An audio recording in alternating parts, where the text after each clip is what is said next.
What's up, guys? Josh here, as always, with JB Fitness here, quickly to talk about my next powerlifting meet. It is Sunday, February 7th, as of this very second. 10 weeks until my next powerlifting meet. I'm very excited. I did about 1410 at the last meet. My goal is about 1500 for this meet, and I think it is going to be realistic.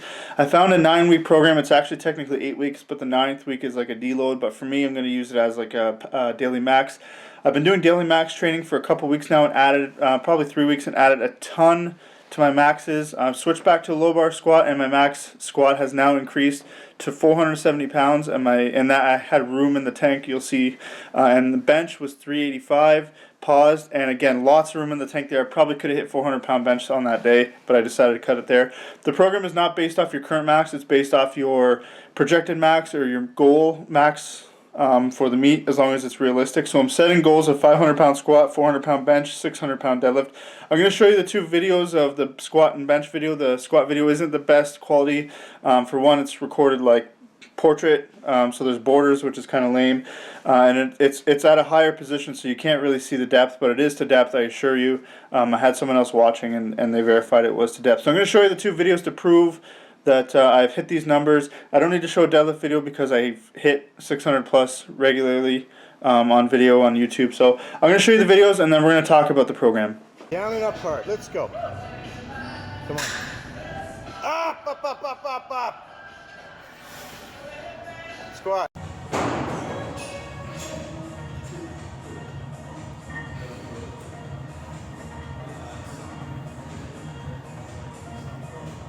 Like a bomb.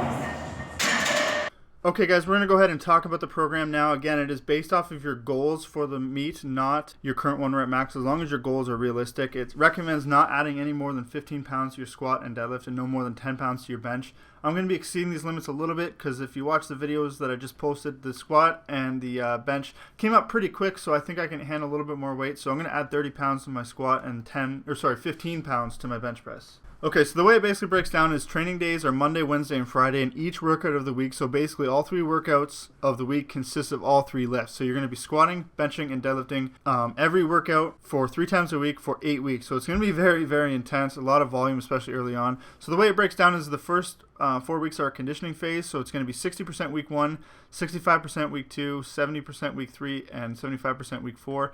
As the percentage goes up each week, the amount of reps goes down by 1 per set. So it would be 3 by 6 at 60, 3 sets of 5 at 65, and then so on and so forth until the end of week 4 when you're doing 3 sets of 3 at 75%. This is the time where you're going to be also doing any accessory work you feel like doing to address your weak points. And also you're basically, because the weight's going to be lighter, you're going to be focusing on intensity. You can vary this up if you need to, if you find you're too beat up. So you can do like a squat and bench on Monday, maybe deadlift Tuesday, back to squat and bench on Wednesday. But you can see how that can kind of catch up to you really quick as well. So my best advice would be just to kind of suck it up and get it done. So once you battle through the first 4 weeks and get your body nice and conditioned, we are now going to ramp up the weight and the intensity. You're also going to see with the increase in weight a massive decrease in reps. You're still going to do all 3 lifts 3 times a week, but there's only going to be 1 heavy session of each lift per week. So as an example, Monday will be heavy squat day, Wednesday will be heavy bench day, and Friday will be heavy deadlift day. You're still going to do the other 2 lifts that aren't the heavy, but you're going to limit yourself to 4x4 at about 60 to 70%. So the way it's going to break down is for week 5, you're going to do 2 singles at 80%, then week 6, 2 singles at 85%, then week 7, 1 single at 90%, week 8, 1 single at 95%. Week 9 is going to be the deload week, technically, as the program calls for, but for me, week 9 is going to end. I'm still going to have that whole week and then another week before the meet. So that extra week, I'm going to basically do daily max. So I'm going to stay at the 95% range, maybe increase that a little bit for a week, and then kind of deload, and then I'll be competing. At least on paper, when you visualize it, it does look like it's not a whole lot of volume. So I'm going to kind of play it by ear for this 4-week block here and see how it goes. 2 singles at 80% doesn't seem like a whole lot. So I'm going to kind of play it by ear and see how that goes. But that's pretty much it for this video, guys. Hopefully this works out well for me. If you have any questions, comments, or concerns, let me know in the comments below. Thanks for watching. Peace.